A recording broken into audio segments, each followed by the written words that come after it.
জয় শ্রীকৃষ্ণ। রাধে রাধে। বন্ধুরা, কিছুদিন পরেই নতুন বছর আসছে।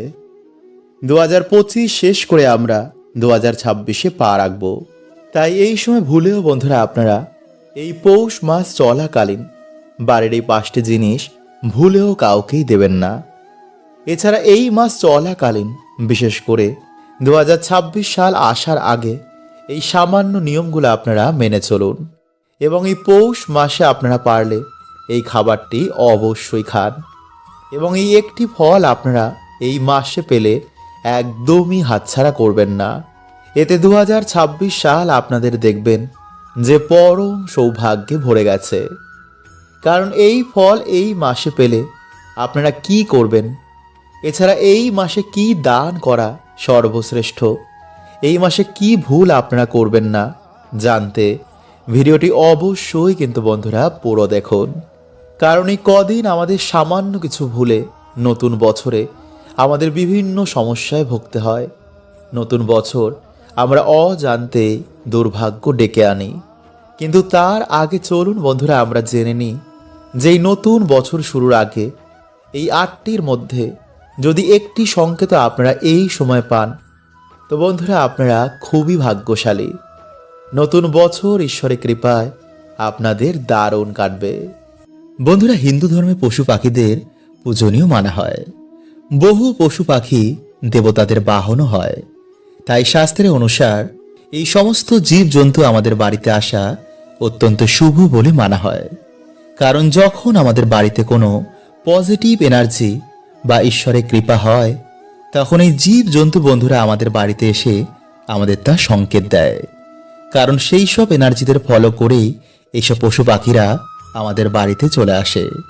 তাই যদি বন্ধুরা আপনাদের বাড়িতে এই জীবজন্তু বা পোকা মাকড়ের আগমন যদি আপনি হঠাৎ করে দেখতে পান তো বন্ধুরা ভাববেন আপনাদের বাড়িতে এবার কোনো শুভ কিছু ঘটবে। এবং কিছু পশু পাখি বন্ধুরা আমাদের বাড়িতে আবার অশুভ কিছুরও সংকেত দেয়। তাই এই সব কিছুই বন্ধুরা আমরা আজকের এই ভিডিওতে জানব। তাই বন্ধুরা এরকম আরও তথ্য পেতে আমাদের চ্যানেলটি সাবস্ক্রাইব করে পাশের বেল আইকনটিকে অল করে রাখবেন এবং ভিডিওটি বন্ধুরা একটি লাইক করে কমেন্টে আপনারা বলুন জয় মা লক্ষ্মী। নাম্বার 1, ছুঁচো। বন্ধুরা, বাস্তুশাস্ত্র এবং জ্যোতিষ শাস্ত্র অনুসার ছুঁচো আমাদের বাড়িতে কোনো শুভ সংকেতই নিয়ে আসে। তাই যদি কোনো ছুঁচো আপনার চারিদিকে বা আপনার বাড়ির চারিদিকে গোল গোল ঘুরতে থাকে তো বন্ধুরা ভাববেন আপনাদের সাথে কিছু এবার ভালো ঘটবেই। কারণ ছুঁচো বাড়িতে মা লক্ষ্মীর আগমনের সংকেত আগে থেকে বুঝতে পারে।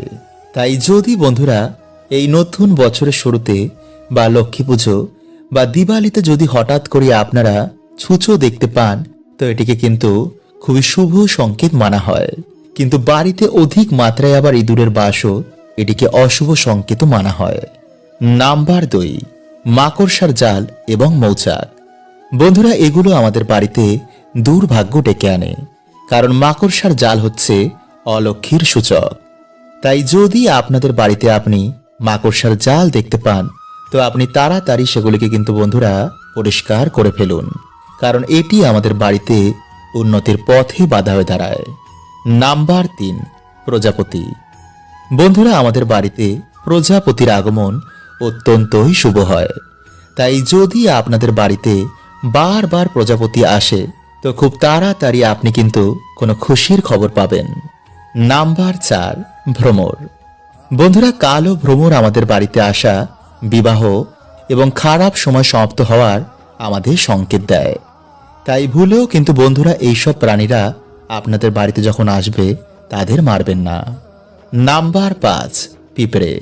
বন্ধুরা, যদি আপনাদের বাড়িতে কালো পিঁপড়ের আগমন হঠাৎ করেই বেড়ে যায় তো এটি আপনাদের সংকেত দিচ্ছে যে আপনাদের বাড়িতে সুখ শান্তি সমৃদ্ধি এবার বৃদ্ধি হবে। যদি কালো পিঁপড়ে আপনাদের বাড়িতে গোল করে এক জায়গায় ঘোরে তো এটি সংকেত দিচ্ছে যে আপনাদের বাড়িতে মা লক্ষ্মীর আগমন হয়ে গেছে, আপনাদের ধন বৃদ্ধি হবে। নাম্বার 6, শামুক।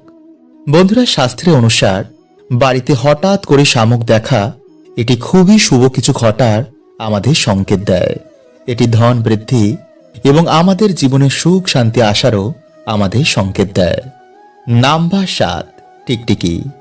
বন্ধুরা, টিকটিকি সম্পর্ক মা লক্ষ্মীর সঙ্গে রয়েছে, ফলে বাড়িতে টিকটিকি আমাদের বিভিন্ন রকমের সংকেত দেয়। বিশেষ করে যদি আপনাদের ঠাকুর ঘর বা সিংহাসনের আশেপাশে যদি টিকটিকি প্রায় দেখতে পান, তো বন্ধুরা এটি আপনাদের বাড়িতে মা লক্ষ্মীর বসবাসের সংকেত দিচ্ছে। কিন্তু কালো টিকটিকি বন্ধুরা বাড়িতে দেখা, এটিকে আবার অশুভ সংকেতও মানা হয়। তাই যদি বন্ধুরা আপনাদের ভিডিওটি ভালো লাগে তো অবশ্যই লাইক এবং শেয়ার করতে একদম ভুলবেন না।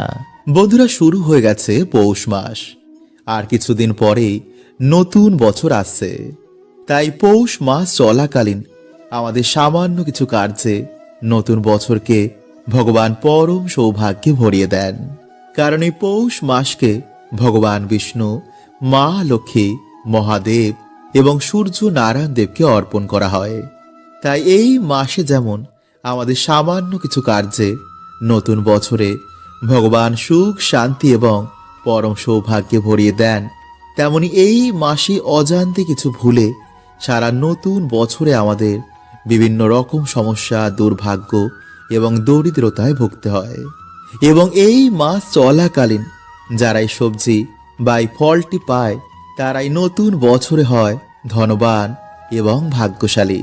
তাই ধৈর্য সহকারে বন্ধুরা আপনারা ভিডিওটি অবশ্যই পুরো দেখুন, এবং ভিডিওটি বন্ধুরা আপনারা একটি লাইক করে কমেন্টে আপনারা বলুন হর হর মহাদেব ও জয় শ্রীকৃষ্ণ। নাম্বার 1, বন্ধুরা এই পৌষ মাস এবং নতুন বছরে যদি আপনারা ভালো থাকতে চান, পরিবারে আয় উন্নতি চান, মান সম্মান চান, তো অবশ্যই বন্ধুরা আপনারা এই মাসে সূর্যদেবকে জল নিবেদন করতে একদম ভুলবেন না। কারণ শাস্ত্র বলছে বন্ধুরা যে এই মাসে সূর্য এবং চন্দ্র পুষ্যা নক্ষত্রে অবস্থান করায় এই মাসের নাম পৌষ মাস হয়। তাই এই মাসের সর্বপ্রধান কাজ হচ্ছে সূর্যদেবের উপাসনা করা। তাই পারলে এই মাসে আপনারা সূর্যদেবের ওঠার আগেই ঘুম থেকে উঠুন, বা তাড়াতাড়ি ঘুম থেকে উঠে আপনারা স্নান করে বা নিজেদের শরীরকে পরিষ্কার পরিচ্ছন্ন করে পরিষ্কার জামা কাপড় পরে, পারলে হলুদ বা লাল জামা কাপড় পরে একটি তামার ঘটিতে আপনারা লাল ফুল, চাল, কালো তিল, সিঁদুর বা শুধু জলও আপনারা ওম আদিত্যায় নমঃ এই মন্ত্র বলে আপনারা সূর্যের দিকে তাকিয়ে সূর্যদেবকে সেই জল অর্পণ করবেন। এছাড়া এই মাসের রবিবার সূর্যদেবকে এইভাবে পুজো অর্চনা করার পর সূর্যদেবের নাম করে গুড় বা রুটি যদি কাউকে দান করা যায় বা কোনো পশু পাখিকে খাওয়ানো যায়, তো নতুন বছরে ভগবান আমাদের মান সম্মান যশ অর্থে ভরিয়ে দেন। এবং শনির দশা এতে কাটে।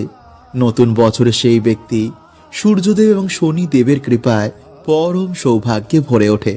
ফলে বাড়ির ছেলে মেয়েদের এতে পড়াশোনায় মন বসে, কাজে মন বসে, আর্থিক উন্নতি হয়, মান সম্মান বৃদ্ধি পায় এবং সবার সেই ব্যক্তি প্রিয় হয়ে ওঠেন। এছাড়া এই মাসে বন্ধুরা পূর্বপুরুষের উদ্দেশ্যে পিণ্ড দান করলে তারা বৈকুণ্ঠ ধাম বা মুক্তি লাভ করে। নাম্বার 2, বন্ধুরা পৌষ মাসে দান ধ্যানের বিশেষ মাত্রা রয়েছে। মানা হয় যে এই মাসে কিছু জিনিস দান করলে ভগবান অত্যন্তই প্রসন্ন হয়ে যান এবং নতুন বছরে তাদের পরম সৌভাগ্যে ভরিয়ে দেন। যেমন এই মাস চলাকালীন কাউকে শীতের পোশাক দান করা, এই ঠান্ডার হাত থেকে রাস্তার পশু পাখিদের জন্য কিছু ব্যবস্থা করে দেওয়া, গরিবদের কম্বল, গুড় বা গরম খাবার দান করায় মহাদেব, ভগবান বিষ্ণু, মা লক্ষ্মী এবং সকল দেব দেবী অত্যন্তই প্রসন্ন হন। কারণ জীবে প্রেম করে যেই জন সেই জন সেবিছে ঈশ্বর। তাই এই মাস চলাকালীন যদি কোনো ব্যক্তি আপনাদের বাড়িতে কিছু চাইতে আসেন, তো ভুলেও কিন্তু তাদের খালি হাতে তাড়াবেন না। কারণ এই মাসে ভগবান বিভিন্ন রূপে ভক্তের পরীক্ষা নেন। নাম্বার 3, বন্ধুরা এই মাসকে ভগবান বিষ্ণু এবং মা লক্ষ্মীর পুজোর জন্য সর্বশ্রেষ্ঠ মানা হয়েছে। কারণ নতুন বছর শুরু হওয়ার আগে এই ব্রহ্মাণ্ডের পালনকর্তা ভগবান বিষ্ণু এবং এই সমস্ত জগতের শ্রী মা লক্ষ্মীর আমাদের আশীর্বাদ নেওয়া দরকার। এতে নতুন বছর আমাদের জন্য পরম সুখদায়ী হবে। তাই এই মাস চলাকালীন বাড়িঘর পরিষ্কার পরিচ্ছন্ন আপনারা রাখবেন। সন্ধেবেলায় ঝাড়ু দেবেন না। ভক্তিভরে বাড়িতে আপনারা পুজো অর্চনা করবেন, সন্ধে আরতি করবেন, তুলসী মঞ্চে জল অভিষেক এবং প্রদীপ অর্পণ করবেন। বাড়িতে এই সময় আপনারা ঝগড়া ঝামেলা অশান্তি থেকে যতটা পারা যায় দূরে থাকবেন। এই মাসে আপনারা ভগবানকে বেশি করে ডাকবেন, যাতে নতুন বছর আপনাদের জন্য পরম সুখদায়ী হয়। তাই এই মাসে গীতা পাঠ, গীতা শ্রবণ, ভগবান বিষ্ণুর সহস্র নাম পাঠ বা শ্রবণ, ভগবান শ্রীকৃষ্ণের কোনো মন্ত্র জাপ, ভগবান বিষ্ণুর যে কোনো মন্ত্র জাপ বা মা লক্ষ্মী ভগবান বিষ্ণুর কোনো মন্ত্র সকালে ঘুম থেকে উঠে সন্ধেবেলায় বা রাতে ঘুমোতে যাওয়ার আগে আমাদের অবশ্যই জপ করা দরকার। এতে সকল দুর্ভাগ্য কাটে। নতুন বছরে ভগবান অর্থ সুখ শান্তি দিয়ে আমাদের ভরিয়ে দেন। নাম্বার 4, বন্ধুরা, এই মাস যেহেতু ভগবান শিবের অত্যন্তই প্রিয়, তাই এই মাসে ভুল করেও আপনারা কোনো পশু পাখির গায়ে, কোনো সাপের গায়ে আপনারা হাত দেবেন না বা আঘাত করবেন না। এবং যদি কোনো পশু পাখি আপনাদের বাড়িতে আসে তো ভুলেও কিন্তু তাদের বাড়ি থেকে তাড়াবেন না। এবং এই মাসে ভক্তি ভরে ভগবান শিবের পুজো অর্চনা করলে ভগবানের কৃপা সহজেই প্রাপ্ত হয়। তাই এই মাসের যে কোনো সোমবার আপনারা সামান্য জল, বেলপত্র এবং বাবার কোনো প্রিয় ফল এবং ফুল দিয়ে বাবার অবশ্যই পুজো দিন এবং তার আশীর্বাদ গ্রহণ করুন, যাতে নতুন বছর আপনাদের খুবই ভালো কাটে। এছাড়া পারলে বন্ধুরা এই মাসে আপনারা কোনো শনি মঙ্গলবার মা ভবতারিণী বা মা কালীর যে কোনো মন্দিরে গিয়ে জবা ফুল, মিষ্টি এবং একটি মূল ও সবজি নিয়ে গিয়ে আপনারা নিজের মন ও বাসনা বলে মায়ের পুজো দিন। নাম্বার 5, বন্ধুরা, পৌষ মাস যেহেতু খর মাস, তাই এই মাসে বিবাহ, উপনয়ন, গৃহপ্রবেশ, জমি বাড়ি কেনা, গৃহ নির্মাণ শুরু করা এমন নানা ধরনের শুভ কার্য করা নিষিদ্ধ। এছাড়া এই মাসে গৃহ ত্যাগ করা, কাউকে গৃহ থেকে তাড়ানো, ভাড়া বাড়ি চেঞ্জ করা মোটেও কিন্তু বন্ধুরা শুভ নয়। তবে এই মাসে বন্ধুরা অন্নপ্রাশন, পুজো অর্চনা, দীক্ষা গ্রহণ, শ্রাদ্ধ ভক্ষণ এমন নানা ধরনের কার্য আপনারা এই মাসে করতে পারেন। নাম্বার 6, বন্ধুরা, এই মাসে গুড়, আদা, লবঙ্গ, কাঁচা হলুদ, সেলারি, সজনে শাক, বিট গাজর, কড়াইশুঁটি বা মটরশুঁটি, ব্রকলি, পানি ফল, কমলা লেবু, বেদানা, পালং শাক এবং যে কোনো ধরনের লেবু এই মাসে শরীরের পক্ষে অত্যন্তই উপকারী। তাই খাবারের তালিকায় বন্ধুরা এই খাবারগুলো আপনারা এই মাসে অবশ্যই রাখুন। ভগবান শ্রীকৃষ্ণের মতে মানুষদের এই 5টি জিনিস কখনোই কাউকে দেওয়া উচিত নয়, কারণ এই জিনিসগুলো দিলে বাড়ির লক্ষ্মী বাড়ি ছেড়ে চলে যায়। বন্ধুরা, আমাদের ছোটবেলা থেকে শেখানো হয় যে অন্য কাউকে দান দিলে জীবনে পুণ্য প্রাপ্ত হয়। ভগবান শ্রীকৃষ্ণের অনুসার যে জীবনে ভালো কর্ম করেছে তার ফল সে অবশ্যই পাবে। কিন্তু কিছু জিনিস বন্ধুরা যা কখনোই কাউকে দেওয়া উচিত নয়, নইলে জীবনে নেমে আসবে ঘোর অন্ধকার, সংসার তছ নছ হয়ে যাবে, পরিবারে অকাল মৃত্যু আপনি দেখতে পারেন। বন্ধুরা, বিষ্ণু পুরাণ ও গরুর পুরাণে অনুসার এই 5টি জিনিস মা লক্ষ্মীর সঙ্গে সম্পর্কিত রয়েছে। তাই যার জীবনে মা লক্ষ্মীর কৃপা থাকে তার জীবনে সুখ, শান্তি, মান সম্মানের কোনো কিছু অভাব হয় না। কিন্তু যার জীবনে মা লক্ষ্মীর কৃপা থাকে না তার জীবন অত্যন্তই কষ্টদায়ক হয়। তাই আপনিও বন্ধুরা মা লক্ষ্মীর সাথে সম্পর্কিত এই 5টি জিনিস কখনোই কাউকে দেবেন না। নাম্বার 1, মহিলাদের ব্যবহার করা গয়না ও গোপন বস্ত্র। বন্ধুরা, গয়নাকে মা লক্ষ্মীর প্রতীক মানা হয়। এর জন্য গয়নাগাটি কেনার পর মায়ের চরণে ছুঁয়ে তারপরেই আমরা ব্যবহার করি।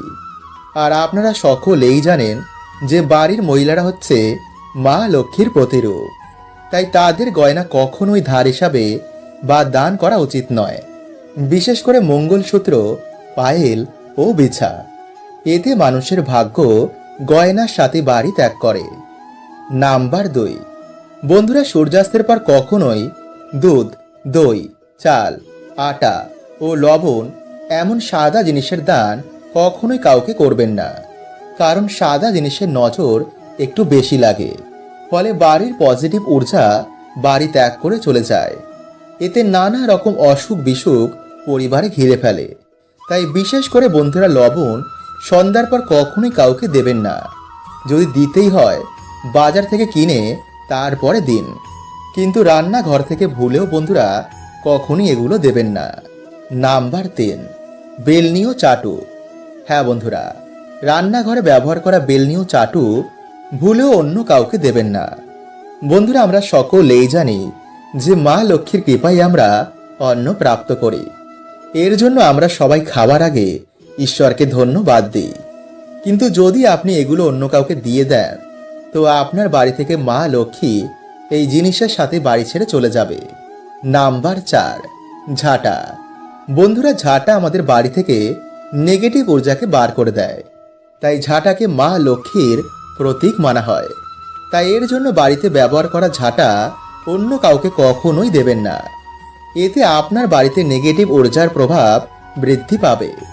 কারণ যখন আপনার বাড়ির ঝাঁটা অন্য কেউ বাড়িতে ব্যবহার করবে, এর প্রভাব কিন্তু সবার প্রথমে আপনি আপনার বাড়িতেই দেখতে পাবেন। আর বন্ধুরা, সন্ধ্যার সময় ভুলেও আলমারি থেকে টাকা বার করে অন্য কাউকে দেবেন না। এতে আপনার বাড়িতে অলক্ষ্মীর সৃষ্টি হতে পারে। তো আজকের মতন বন্ধুরা এতটুকুই। দেখা হবে পরের ভিডিওতে। হরে কৃষ্ণা। ওম নমঃ শিবায়।